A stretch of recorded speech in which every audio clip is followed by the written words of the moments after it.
For the people, welcome into Paradigm Lifestyle Podcast with me, Franz 207 and Eric Liman. Dan spesial banget nih, kita kedatangan langsung Senior Integrated Marketing Communication Manager dari Line Bank by Hana Bank, Aldio. Halo. Wow, apa rahasianya punya panjang gitu namanya? Doa ya. Sama sabar-sabar aja. Sabar-sabar aja, sama merintis. Keren banget loh. Keren banget. Iya kan, ya Line kan? Bank by Hana Bank, ya Benar kan. sekali, ya kan. Dan hari ini kita tampil berbeda banget, ya kan, dengan narasumber dari Line Bank. Iya. Ya kan? Oh my God. Biasa kita kalau ini bintang tamunya gosip-gosip, dokter kecantikan, ya sekarang kan. dokter keuangan kayaknya. Ya, nih, ya kan? Dokter Cuan ya ini ya. Betul. Mau dong gimana nih? Gimana nih? Thank you banget udah ngundang kita nih, ngundang aku ya di Iya, sini. Sama-sama. Gitu. Jadi sebenarnya mungkin nanti kita bakalan banyak bahas sih sebenarnya apa sih kolerasinya kesehatan, ya kan? kesehatan fitness sama keuangan gitu kan. Benar. Karena ternyata ya setelah karena aku kan juga orangnya anak gym gitu ya. Oh. Yang fitness, yang mindfulness sama kesehatan badan tuh ternyata ada hubungannya erat banget sama yang namanya keuangan. Berarti menarik ya hari ini ya, kita ngebahasnya. Benar. Selain kesehatan secara fisik, secara badan ya kan, juga kita akan bahas financial wellness. Wow, ya kan? Ya. Coba apa sih hubungannya, Ci? Apa ya hubungannya? Jadi gini, mungkin curhat dikit kali ya. Kalau aku pribadi nih, dulu kebetulan aku dari keluarga yang olahraga. Bokap itu kan atlet ya, atlet karate lah ya dulu. Jadi pas zaman SMP, SMA tuh udah kayak lu ini ya bela diri gitu, lu ikut karate. Enggak gitu kan. Terus kayak karena dipaksa akhirnya dulu ikutlah taekwondo gitu kan. Nah dari taekwondo sendiri kan dulu juga namanya martial arts itu kan pasti ada kayak yang kita harus ikutin kan. Dia punya step-step yang harus diikutin lah, latihan dan lain sebagainya gitu. Nah dari situ tuh akhirnya terbentuk lah aku dari akunya sendiri tuh jadi menyukai yang namanya olahraga. Nah dari situ akhirnya berkelanjutan lah, terus boomingnya gym dan lain sebagainya. Ya mungkin dulu ya kalau kita mungkin mikirnya kayak ikut-ikutan gitu dan lain sebagainya tanpa sadar gitu kalau ternyata tuh fitness is important gitu dan it's good for our body gitu. Itu satu. Terus kedua, setelah aku makin berumur ya, boleh ya umur aja ngomongnya gitu. Setelah makin berumur tuh kayak di sini umur langsung disensor loh. Oh gitu. Oke. Setelah itu mulai berumur and then kebetulan aku karirnya juga masuk ke area financial industry gitu kan. Itu mulai umur 25-26 nah akhirnya masuk ke situ. Kalau sebelumnya itu kebetulan aku di dunia event dulu gitu kan. Karena di dunia event hore-hore lah ya dulu hore-hore. Tapi dapat juga benefitnya dari aku olahraga. Dulu bayangin kan kalau anak event tuh you have to stay up late working. Kalau lu gak punya fitness body itu kan kelar lah ya. Nah ya udah itu barulah terekspos ke dunia financial industry. So I learn about financial gitu kan. Oh ternyata selama ini tuh gua misalnya kayak kerja dapat duit dan lain sebagainya, kenapa duitku kemana ya? Hasilnya apa gitu ya. Nah disitulah gua ketemu banyak banget nih financial expert yang ngasih tahu sama yang kayak oke, lo tuh harus punya goal, lo tuh harus punya schedule untuk kayak budgeting lah di awal.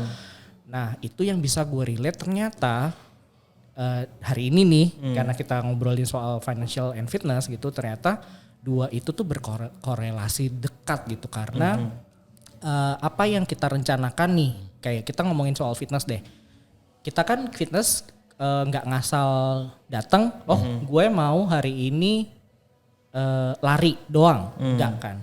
yang namanya fitness itu, correct me if I'm wrong gitu. Nanti mungkin kalian bisa menambahkan lah dari sisi fitness.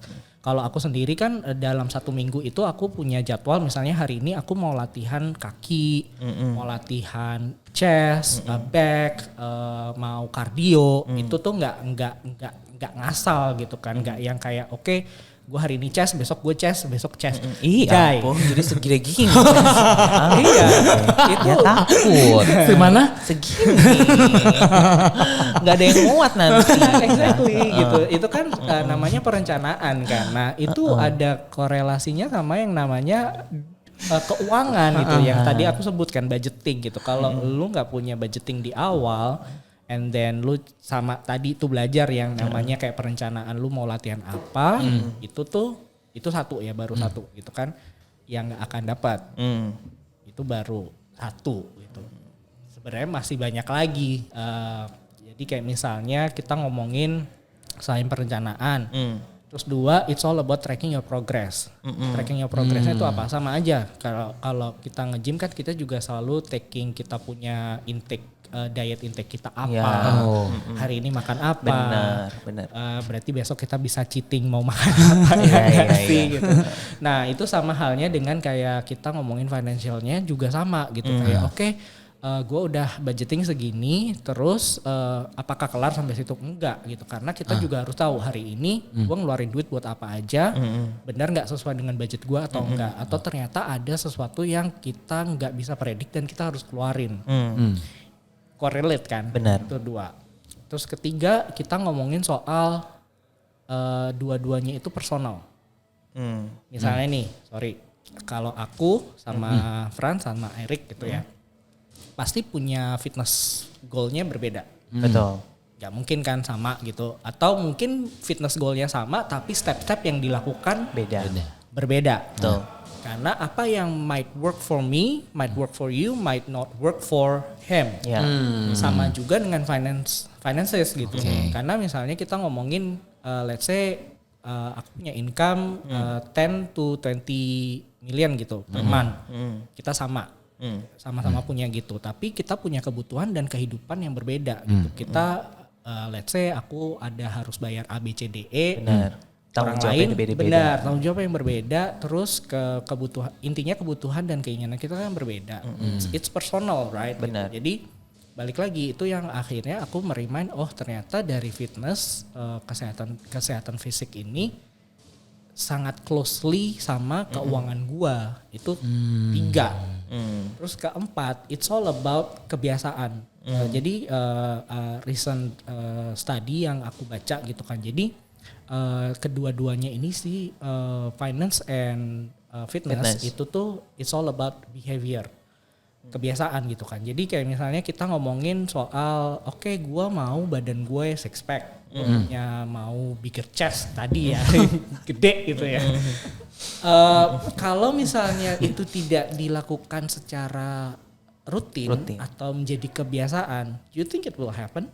Hanya kayak oke, gue cuma punya angan-angan nih. Enggak kan, pasti tidak. Bener. Halu ya. Benar gitu, maunya ini gitu, maunya langsung jadi, tapi tanpa ada kebiasaan yang dia harus building. Ya apa aja sih sebenarnya, ya itu tadi kalau olahraga ya berarti ada set of things yang you have to do gitu. Diet, exercise-nya apa, kombinasinya apa. Nah finances pun juga sama sih sebenarnya gitu, karena kita ngomong kayak oke, goalsnya aku tuh by 35 berhenti jadi ketahuan deh. By 35 I have to be able to finish up my pinjaman rumah gue gitu. Berarti kan gue harus punya perencanaan kan, by the time gue 35 berapa sih harga rumah yang gue mau beli misalnya. Let's say 1M. Nah kita ngomongin soal berapa persen sih sebenarnya kalau kita ngomongin soal DP. Gak apa-apa ya, agak berat dikit. Gak apa-apa. Kita ngomongin berapa sih DP, biasanya 10 to 20% gitu. Berarti sekitar 100 sampai 200 juta. Berarti kita ada sisa sekitar 800 juta. Let's say waktu itu gue sadarnya by the time gue umur 26 gitu kan. 26 berarti I have like 4 to 5 berarti 9 years. 9 years itu berarti sisanya kalau gue mau mendapatkan itu pelunasan tuh how. Berapa yang harus gue sisihin, berapa yang harus gue alokasiin dari duit gue untuk gue bisa mendapat by the time of 35 itu tuh udah kelar. Gitu. Jadi balik lagi kita ngomongin soal kayak behaviornya itu kita harus set dulu kan. Kayak kebiasaan, oke gue harus ini set, apa yang harus gue lakukan gitu. Nah masih ada satu lagi sih sebenarnya. Satu lagi yang selalu gue ingetin sih ke diri gue sendiri itu kayak ada beberapa hal yang it can be out of our control. Contohnya kalau ngomongin fitness atau olahraga, pasti sangat sering yang namanya injury. Oh ya. Ya kan. Kalau udah injury itu what happen? Kita kan pasti slow down. Benar-benar. Kita harus istirahat. Dan kita yang tadinya olahraganya cukup hardcore gitu, kita harus shift ke hal yang lebih mild. Sebenarnya akan ada gitu sebenarnya opsi dan lain sebagainya. Tapi kan itu sesuatu kalau ngomongin injury kan kita nggak bisa expect kan. It's out of our control. Tapi gimana sih caranya biar kita tetap bisa nih perceive kita punya goal. Cuma kita adjustnya gimana nih. Satu. Terus kedua, sebenarnya kita ngomongin soal things yang out of control ini akan related sama yang tadi aku sempat ngomong nih, kebiasaan yang kita building di awal. Jadi kalau misalnya lu punya fitness itu kan long game ya. Fitness and financial is a long game. Bukan sesuatu yang kayak oke, 1 minggu tiba-tiba lu keluar looks fit and sexy and whatever that is that people saying this time gitu. Itu enggak, itu build every time. Kayak tadi kan gue olahraga butuh aja proses. Benar, it's the process that counts dan komitmennya kita gitu. Kayak tadi misalnya kayak gue ngomong kayak gue pun olahraga dari SMA, dari taekwondo itu kan sesuatu yang gue tabung dari dulu. Gue nabung nih untuk kesehatan badan gue jadi fit gitu. Nah sama halnya kalau misalnya ngomongin soal financial gitu kan. Financial sendiri out of controlnya tuh apa? Mari kita refleksi ke pandemi. Pandemi hits us really hard, right? Most of us. Jadi ketika kita ngomongin soal pandemi kan itu kan sesuatu yang kita tidak bisa kontrol. Betul. Kita tidak mungkin kan tiba-tiba kayak gue mau vaksinnya hari ini pandemi, besok vaksin udah ada dan selesai gitu. Tidak kan. It took us how long now? 2 years plus untuk kayak berada di sekarang lah ya. It's getting better ya sekarang gitu kan. Jadi kita ngomongin soal kontrolnya itu sendiri. Kalau dari finances kemarin juga agak hit. Bayangin ketika lu termasuk orang yang terkena impact. Kita ngomongin agak sedih dikit lah ya. Orang-orang yang misalnya kemarin kena PHK atau tidak bisa berjualan atau maybe some gym dulu mungkin tidak bisa buka dan tidak bisa beroperasi. You guys can control that, but you can actually do something about it, right? Oke, gimana sih caranya? Ya mungkin gym dulu akhirnya berevolusi kan. Jadi yuk bikin kelas-kelas online digital, kita approach secara digital. Sama juga kayak kita ngomongin financial sendiri, kalau misalnya sesuatu yang udah kita tabung, kalau dulu kita ngomonginnya kalau di finance itu kita ngomonginnya emergency fund, dana darurat. Exactly. Nah kalau dana daruratnya kita dari dulu nggak ngumpulin, apalagi kan anak muda kalau misalnya belum terekspos lah ya, dulu kayak aku by early 20 itu kayak nantilah gitu, ngapain gitu, gue kayak I want to have a new shoes, I want to have a new bag, gue mau jalan-jalan ke sini gitu, gue nggak perlu. Sebenarnya nggak salah gitu, makanya kan kita balik lagi ke poin pertama, budgeting gitu, maksudnya lo punya penghasilan segini ya lo alokasiin dong gitu, kayak berapa yang buat lo senang-senang, berapa buat kebutuhan, berapa buat lo ini dan lain sebagainya, termasuk dana darurat. Nah itu sih sebenarnya jadinya kenapa it's really related sekali kan gitu. Setelah kemarin aku think about it, wah untung juga ya ternyata dari fitness ini sendiri pun gue bisa belajar dan bisa mengaplikasikan ke finance gitu. Dan dari orang finance pun kalau lu mau being healthy on your physical, lu bisa mengaplikasikan yang lu tahu nih dari finance-nya lu udah pinter nih dari finances, lo aplikasikan dong ke badan lu karena itu dua hal yang akan affect your life in the long run. Benar. Cita-cita kita kan mau hidupnya lama ya Kak ya. Amin. Hidup bahagia. Lama dan sehat, jangan lama tapi sakit itu kan gak enak. Benar. Bahagia. Penuh dengan cinta dan kasih sayang. Dengan dompet tebal. Jadi apapun bisa saya beli. Jadi tadi itu ada 5 hal nih ya. Jadi aku juga mau ngajakin buat teman-teman yang lagi nonton di YouTube. Nah, ini nanti podcast ini mengandung giveaway ya kan. Jadi aku mau kasih bocoran dulu nih. Aku mau kasih bocoran. Jadi ada 5 tadi yang kita summary ini, ada 5 hal ya. Yang pertama itu targeting tuh bagus banget ya kan, targeting, udah gitu juga tracking the process gitu. Lalu juga kayak personal gitu, kenalin karakter personalnya gitu, sama it's all about the habit gitu, kebiasaan, sama jaga-jaga yang poin kelima gitu untuk urgency ya. Jadi ada 5 poin ya. Ingetin karena nanti ini mengandung giveaway. Giveaway gimana? Giveaway. Ya. Giveaway senilai 200.000 reward dari Line Bank by langsung dari Hana Line Bank loh. Betul ya kan? sekali ya. Jadi untuk tahu detailnya seperti apa giveaway-nya, please banget cek di caption di bawah dan jangan lupa ikutan. Ya kan? Nah, balik lagi. Ya. Jadi ternyata itu ya, maksudnya kayak hubungan relasinya antara fitness dan finance. Jadi tuh sebenarnya kalau aku bisa summary, sebenarnya kita harus come up dengan sebuah goal. Ya sih, harus come up dengan sebuah goal. Benar. Ya sama juga kayak fitness, kayak misalkan lo mau apa nih gitu. Misalkan mau weight loss atau mau build the muscles atau mau memang benar-benar maintain kesehatan atau pengen punya total wellness di badan, ya what you have to do is doing the exercise gitu kan. Exactly. Harus workout juga. Jadi nggak cuma workout regular tapi asupan makanannya, nutrisinya semua dijaga, treatment juga harus perlu.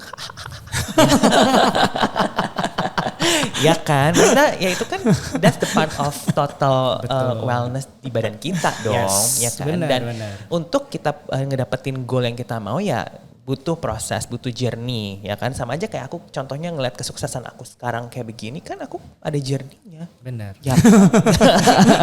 Nah, aku juga mau ngajakin buat teman-teman semua yang lagi ngedengerin di Spotify, buat yang lagi nonton di YouTube juga, kalau misalnya kalian punya ada keluarga atau ada saudara kalian, sahabat, teman, your surrounded people yang memang lagi kayaknya nih butuh kayak financial planner dan lain-lain segala macam. Ini bisa di-share podcast ini ya kan, karena tadi 5 poin langsung dari Aldi ini tuh akan benar-benar membantu banget, benar-benar membantu banget, karena dengan kita share sesuatu tuh kita nggak cuma sekedar memberikan energi, inspirasi dan motivasi, tapi kita bisa membuat hidup mereka lebih baik. Bahkan kita bisa menyelamatkan hidup seseorang loh dengan kita share this content ya Dan kan. kali ini kita bisa membuat semua orang beli rumah banyak ya.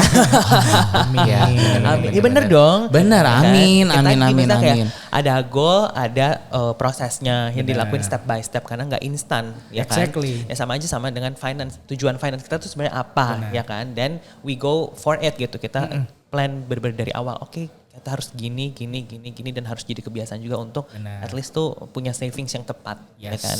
And mungkin tambahin kali ya. Jadi kayak balik lagi gitu. Kalau tadi kita ngomongin, aku yang share sedikit ya kayak oke, aku untungnya kan punya orang tua yang dulu ngajarin aku untuk olahraga dari kecil. Gitu kan.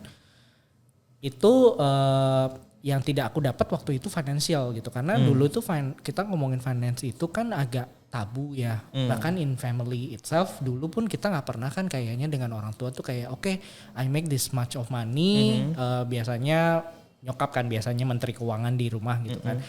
Oke, ini buat segini, makanya kenapa jajan lu cuma segini, itu kan tidak pernah dibuka gitu, tidak pernah diajarin gitu. Jadi kita tuh dulu aku lah ya mungkin personally itu jadinya nggak pernah tahu, tidak pernah terekspos sama yang namanya edukasi finansial gitu kan. Baru makanya tadi kan kayak aku bilang, wah apakah aku cukup telat ya aku tidak mau bilang aku telat gitu. Yang penting tuh sadar lah ya. Begitu lo tahu oke, ternyata gue harus mulai, ya udah lo lakukan gitu. Jangan Benar. sama misalnya kayak misalnya kita olahraga dan lain sebagainya, oke lo tahu oh ternyata olahraga tuh benefitnya banyak, bisa membuat badan kita lebih fit gitu, misalnya kuat melawan penyakit ya gitu kan. Terus tapi lu tidak melakukan apa-apa, Iya, benar. tidak sadar itu kan itu yang kita harus hindari. Betul. Pertama, terus kedua